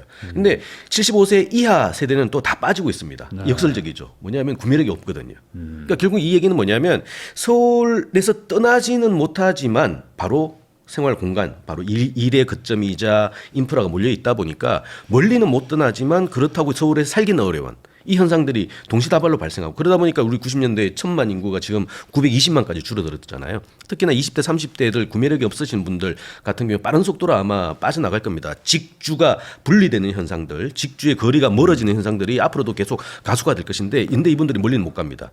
바로 경기도라는 수도권에 품어내는 거죠.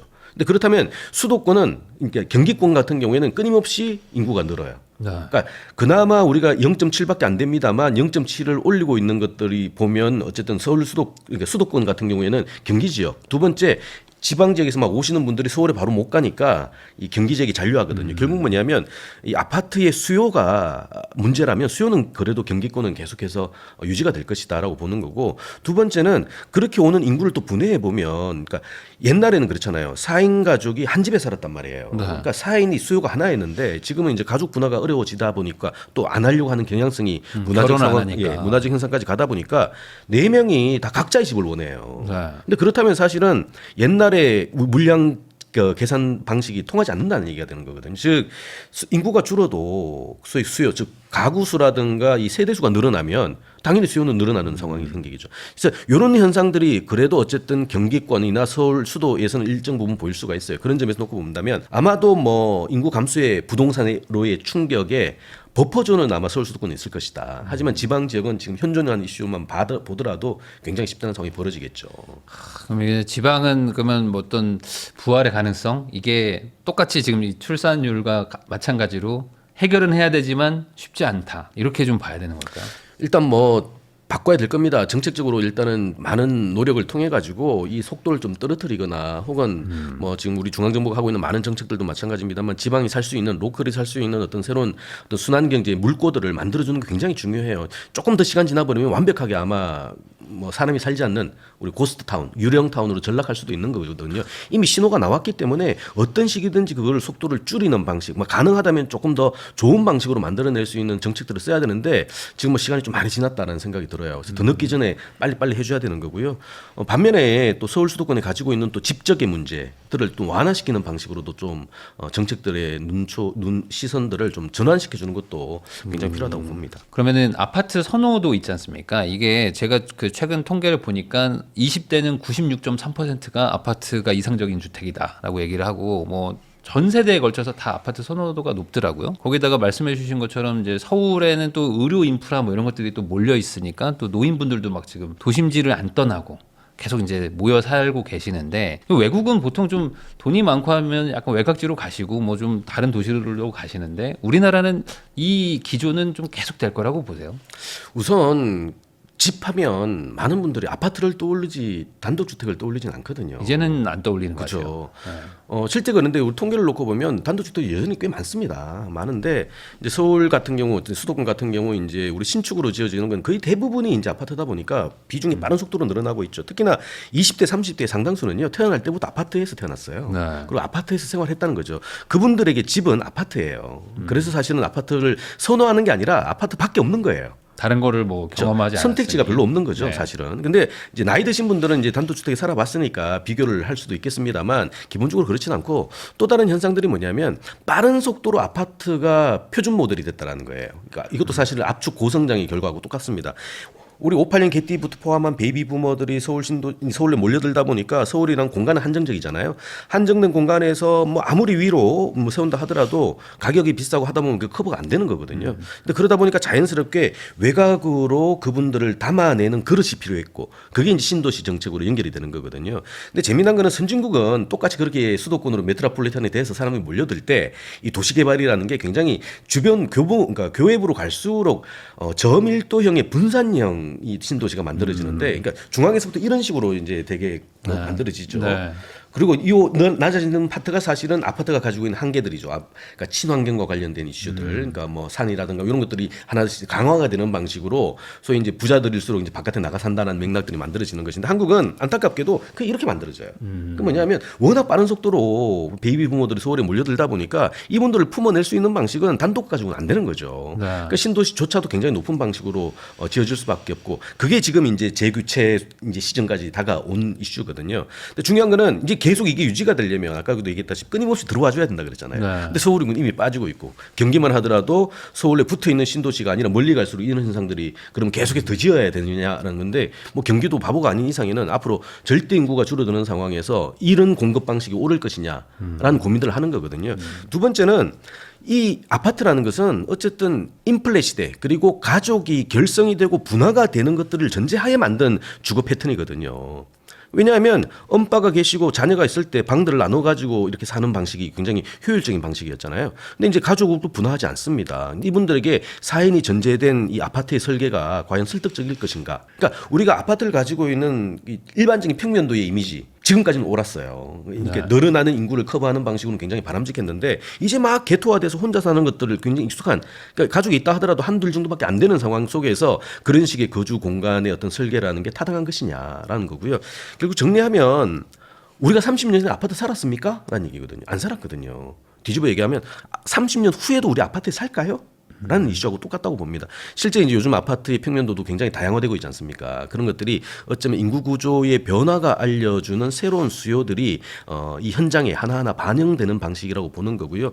그런 점에서 아파트 어쨌든 뭐 절대 진리이기 때문에 절대 표준이기 때문에 당분간 계속해서 갈 수밖에 없다. 다만 소위 이제 활용과 구조와 설계와 관련돼 있는 내용들은 굉장히 많이 달라질 수 있겠다라는 생각들이 드는 거죠. 그러니까 아파트의 고정관념, 굉장한 어떤 그 혁신 실험 속에 좀 재편될 것이다라고 보는 거죠. 지금 우리도 뭐 시간은 걸리겠지만 외국처럼 도심지는 고밀도로 하고 이제 외곽으로 갈수록 이제 뭐 대형 뭐 이게 주택들 뭐 이런 것들로 차근차근 갈 거다라고 좀 보시는 거예요. 맞습니다. 일단 인구 구조가 그걸 일단 의미하고 있고요. 그러니까 옛날처럼 인구가 막 늘어나가지고 우리 조세 기반이 좋은 상황에서 행정이 돈을 써서 이제 압축의 방식으로 개발시켰던 방식들은 대전제인 인구가 줄어들면 유지가 될 수가 없거든요. 특히나 이제 교외 지역으로 갈수록 이제 이 고령화가 일단락되고 나면 다 이 빈집으로 유휴시설, 유휴공간으로 다 남을 텐데 우리 신도시도 마찬가지입니다. 이렇게 남을 텐데 우리 일본만 하더라도 신도시 가보면 사실 이 빈집이 굉장히 많거든요. 네. 아파트지만.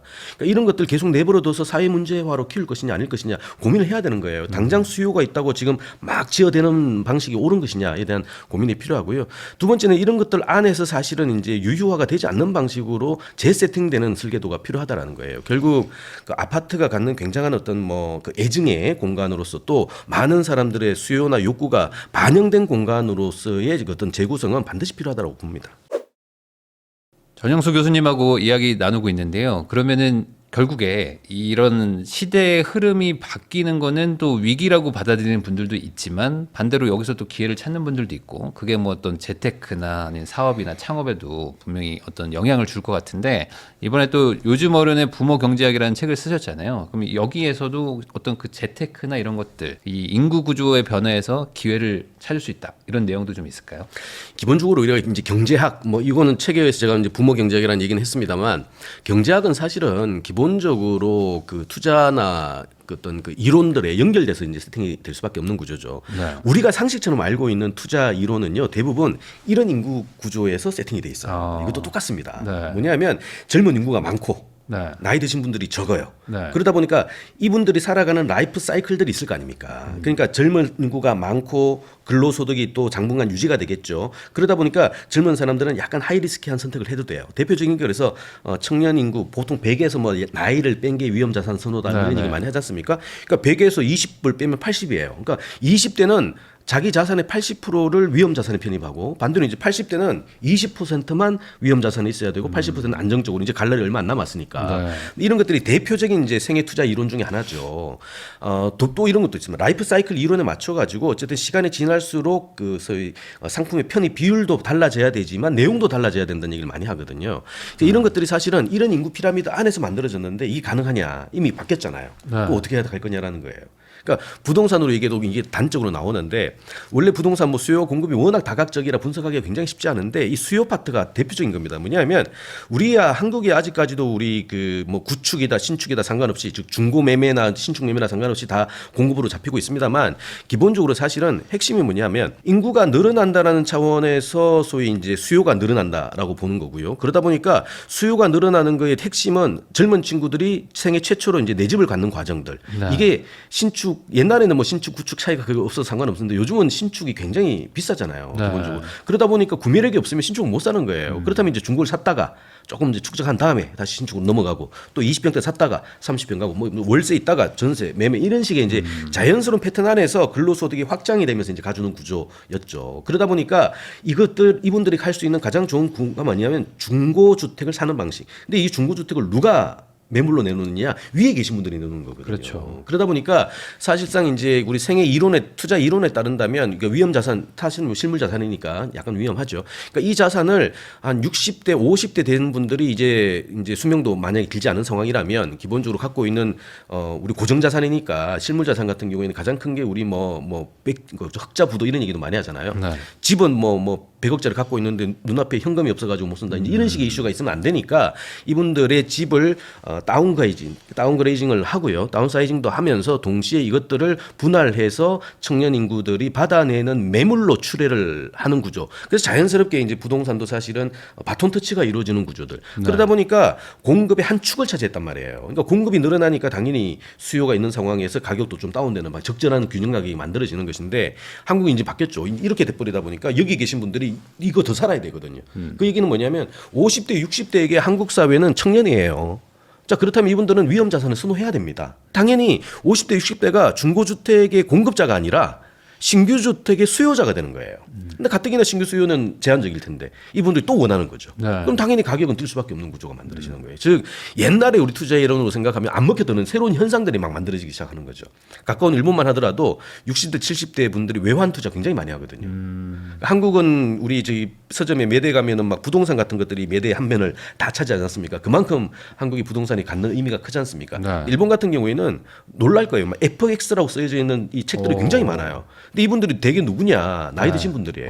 물론 그분들이 고성장을 살았던 분들이라 사회생활을 하면서 투자에 익숙하기도 하고 뭐 자산도 있으니까 쓰겠습니다만 그 레버리지가 엄청 심한 거거든요. 외환거래는. 그거를 나이 드신 분들이 한다는 것은 이분들이 여전히 청년입니다.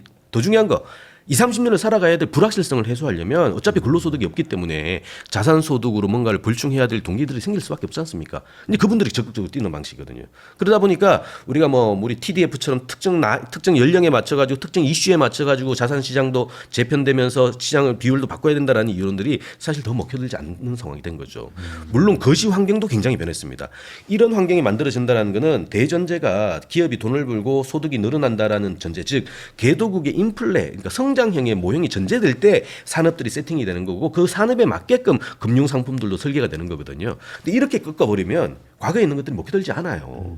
그렇다면 사실은 세팅을 다시 해야 되는 구조가 생기는 거죠. 그러니까 누구처럼 뭐 투자 이론에 따라서 이렇게 합시다. 뭐 합리적 기대 가설에 따라 가지고 모든 내용이나 정보들이 이 자산에 다 가격이 반영됐을 거라고 보는 것도 사실은 그건 1970년대, 80년대 만들어진 맥락이라 2025년 적어도 현재 한국 사회는 사실상 먹혀들기 어렵다라는 거죠. 그런 식으로 놓고 본다면 뭐 틀에 박힌 이론들 절대 진리라고 생각했던 거에 대해서는 조금 탄력적인 접근을 할 필요는 있겠다라고 봅니다. 사실 지금 50, 60 정도가 되시면은 과거에 한 20, 30년 전에는 이제 은퇴하고 이제 쉬어야겠다 하셨는데 이제는 활발하게 또 뭐 투자도 하시고 하는 이유가 또 신축들도 또 좋아하시거든요. 그런 분들이 생각해 보면 기대 수명일까요? 뭐 자녀 수명이 아직 많기 때문에 뭐 내가 지금 여기서 놀면 뭐해라는 것도 있고 말씀하신 것처럼 불안감도 있을 것 같습니다. 그러면 이렇게 좀 길어진 어떤 뭐 수명이나 아니고 이제 고령화 사회에서 좀 적합한 뭐 투자 방향성 뭐가 있을까요? 뭐 기본적으로 뭐 연금을 그럼 훨씬 더 좀 많이 좀 투자를 해야 될까요? 일단 어쨌든 그 수명이 계속해서 연장되고 있다라는 거는 팩트잖아요. 그죠? 네. 의료 기술도 또 좋아지고 있고요. 그런 점에 놓고 본다면 사실상 살아가야 될 기간이 굉장히 길어졌다. 일단 이걸 팩트로 받아들여야 될 겁니다.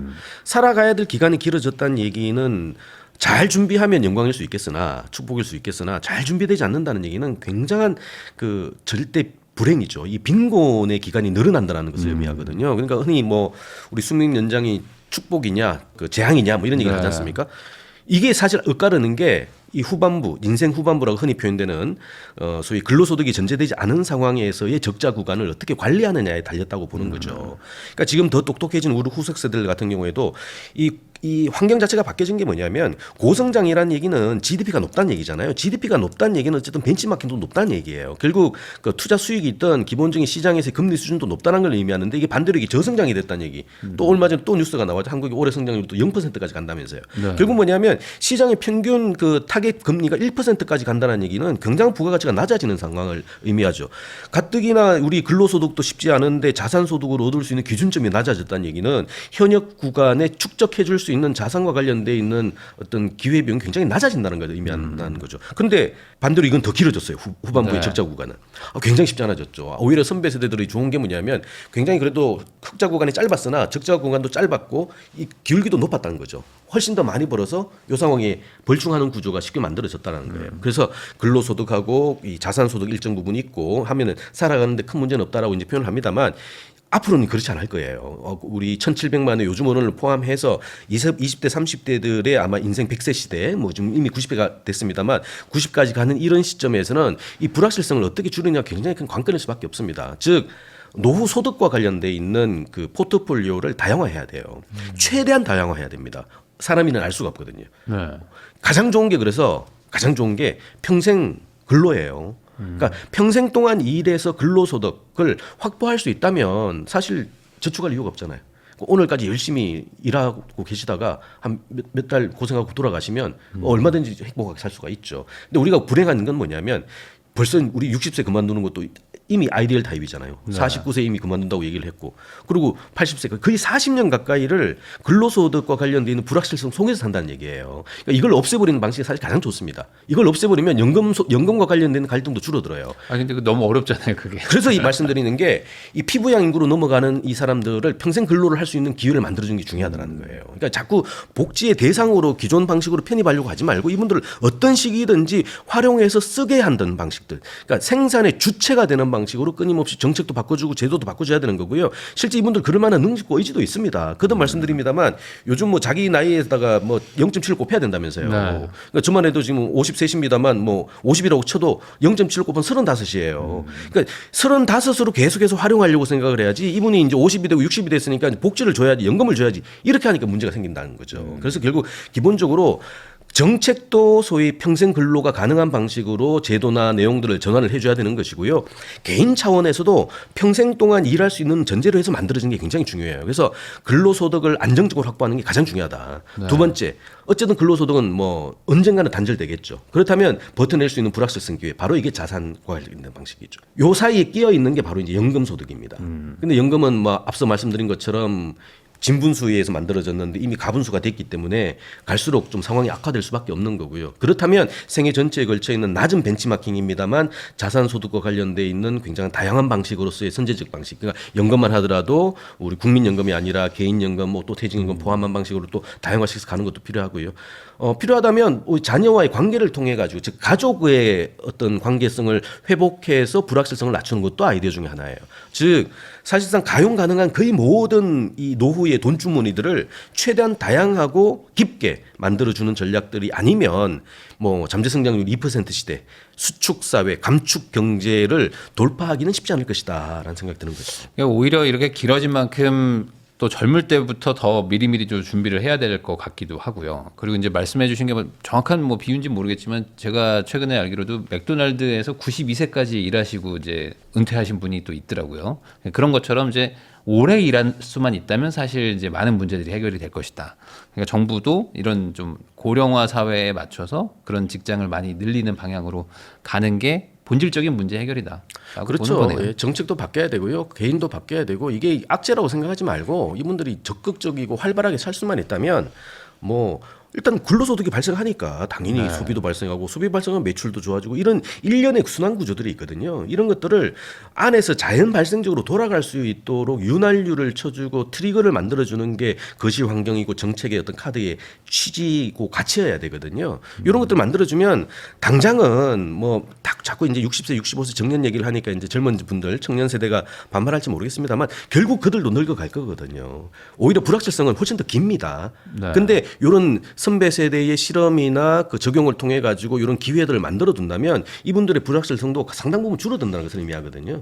그렇다면 이분들은 길게 가시적으로 확실한 라이프 사이클 이론에 맞춰서 본인의 인생을 설계할 수 있게 되죠. 그렇다면 사회 전체적인 어떤 그 불확실성, 비용과 관련된 이슈도 줄어들 수밖에 없다라는 거고요. 저 좀 궁금한 게 그러면은 이제 한국 사람들은 이게 약간 유럽 사람들 보면은 한 60 정도까지는 막 일한 다음에 그 다음에 딱 은퇴해가지고 어디죠, 뭐 발리나 뭐 저 푸켓 뭐 이런 데 가서 막 사시잖아요. 막 편하게. 그런 것들이 약간 노년의 그냥 은퇴 생활로 생각하는 게 있단 말이죠. 근데 또 이제 교수님 얘기 들어보면 우리는 또 계속 일을 해야 될 것 같고. 그러니까 뭔가 저렇게 살 수는 없는 건지 저것도 그냥 당장은 좀 돌아가는 것 같지만 저 시스템도 조만간 뭐 좀 위태위태한 건지 아니면 우리는 저로 갈 수는 없을까요? 뭐 이제 유유자적한 은퇴 생활, 뭐 네. 연금 생활 많은 분들이 이제 머릿속에 그리고 특히나 우리 금융 상품들 보면은 말씀하신 것처럼 이게 요트 타면서 황혼연애 네. 이렇게 막 즐기는 거 모든 국민이 그렇게 갔으면 좋겠습니다. 네. 그리고 뭐 서구 사회 또 우리가 이제 상징적으로 그런 장면들도 많이 보죠. 근데 이게 거듭 말씀드립니다만 국제 비교는 굉장히 조심해야 돼요. 왜냐하면 그 결과를 만들어내는 풍경을 만들어내는 굉장한 세부의 변수들이나 내용들이 다 다르거든요. 그래서 단순하게 우리가 따라갈 수는 없습니다. 아까 말씀드린 유럽의 예를 들어 뭐 나이 드신 한 60대는 아니고 한 70대는 돼야 되겠죠. 네. 이 70대 분들이 뭐 날 더우니까 피소로 한 달 놀고 가고 뭐 피한 하기 위해서도 한 달 가고 맞습니다. 근데 그분들은요 아마 우리가 다른 단증이 제가 그럴 거예요.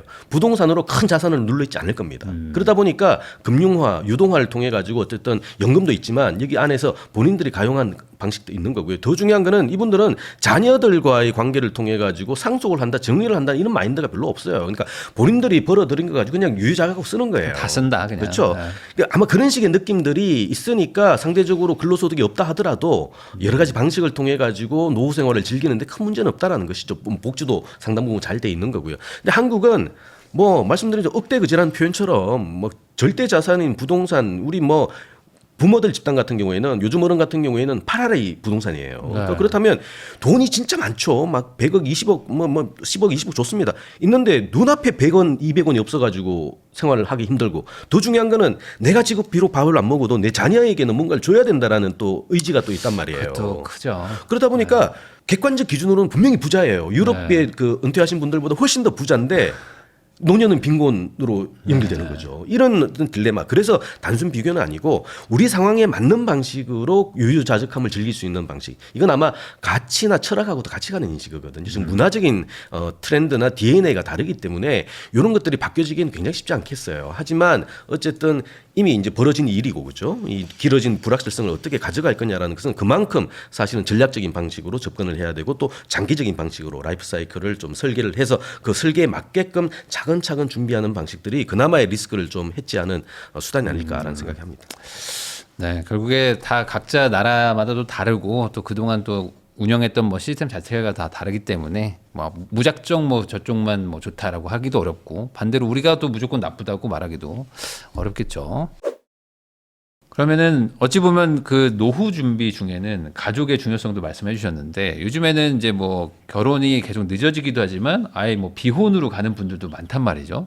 그렇게 점점 1인 가구들이 이제 노후를 혼자 스스로 좀 대비해야 되는 이런 상황으로 가게 되면은 어떤 일이 펼쳐질지도 좀 궁금합니다. 네, 우선 뭐 0.7의 출산율이 갖는 의미를 보면 사실상 이제 인구 유지가 안 되는 선이잖아요. 네. 이분들이 그 다음 세대가 돼서 이제 자녀를 낳는다면 아마 더 낮아질 텐데 그렇다면 우리 그 기본적으로 일단은 가족이라는 단어 자체가 굉장히 어려워질 거예요. 그러니까 조금 뭐 과장해서 얘기하면 한 세대, 한 두 세대 후가 되면 가족이라는 의미를 후속 세대들은 사전에서 아마 찾아야 되지 않을까라는 생각까지 듭니다. 그만큼 사실은 이 한국의 압축 고성장이 만들어낸 굉장히 다양한 방식으로서의 문제가 사실은 가족의 구성의 변화부터 비롯되거든요. 결국 자연스럽게 우리가 인구를 출산을 한다는 것은 자녀를 출산한다는 건 결국 가족을 유지를 한다는 의미인데 이게 저출산한 얘기는 그러면 가족을 결성하지 않는다는 얘기거든요. 이게 이제 출산 함수로 나오니까 결국 이런 것들은 바로바로 연결돼 가지고 많은 사회 구조뿐만이 아니라 개인의 미래와 관련돼 있는 영역들을 침범한다는 얘기죠. 결국 뭐냐면 한국이 지금 가정해야 될 것은 가족 없는 노후라는 이 가설이에요. 뭐냐면 원래 우리가 노후가 소득도 불안하고 하지만 그래도 비교적 또 인간답게 살아갈 수 있는 가장 중요한 게 뭐냐면 서로 보댈 수 있는 도와줄 수 있는 가족의 힘, 가족 관계의 경제학이라고 굳이 표현한다면 이런 식의 기능들이 있었기 때문에 자기가 소득이 좀 없어도 예를 들어 자녀라든가 친족이라든가 뭐 이런 것들 통해 가지고 일정 부분 봉양이나 부양을 받는 형태가 가능하잖아요. 근데 이게 지금 없어지기 시작했다는 얘기는 가족이 노후와 관련돼 있는 기능에서 빠진다는 것을 의미해요. 자, 그렇다면 가족 없는 노후. 이건 어마무시한 사회 문제가 될 겁니다. 하지만 그 노후는 살아내야 되거든요. 근데 가족이 없어요. 어떻게 하죠? 쉽지 않은 거죠. 이게 아마 정책 단위의 숙제로 넘겨진다면 뭐 엄청난 돈을 써도 아마 커버가 안 될 겁니다. 근데 더 중요한 거는 이미 가족 없는 사회가 표면화되고 구체적으로 바뀌고 있다라는 거예요. 우리가 지금 기준으로 놓고 보더라도 표준 가족이라고 얘기하는 4인 가족이 전체 가족 패턴 중에서 한 12, 3%밖에 안 나오거든요. 근데 혼자 사는 사람이 통계상 42%에 달해요. 네. 서울은 거의 50%에 육박하거든요. 자, 그 얘기는 뭐냐면 이분들 평균치가 42고 앞으로 더 늘어날 테고 그나마 지금들은 이분들은 현역이니까 괜찮은데 이제 65세가 넘어서 이제 고령 인구의 전령이 접어들고 근로소득도 만약 단절되기 시작하면 말씀드린 것처럼 연금이라든가 자산이라든가 이런 것들을 통해서 그나마 불확실성을 회피해야 될 텐데 이분들은 사실은 가족이 없기 때문에 전적에 여기 기댈 수밖에 없는 거예요. 아니면 이제 정부의 복지망이 기대야 되겠죠. 네. 근데 복지망이 기대려면 정부 입장에서도 이 재정이 많아야 되는데 이 저성장 때문에 쉽지 않거든요. 그렇다면 노후의 불행에 예고됐다라고 봐도 과언은 아니에요. 근데 그 가족 없는 노후의 첫 번째 패턴이 바로 요즘 어른들로부터 비롯됩니다. 이른바 55년부터 74년 구간, 즉 지금 현재 50세에서 70세 구간에 있는 분들인데요. 이 50세에서 70세 있는 구간들 이분들은 이미 이제 70에 붙으신 분들은 그런 생활을 이미 접어들었죠.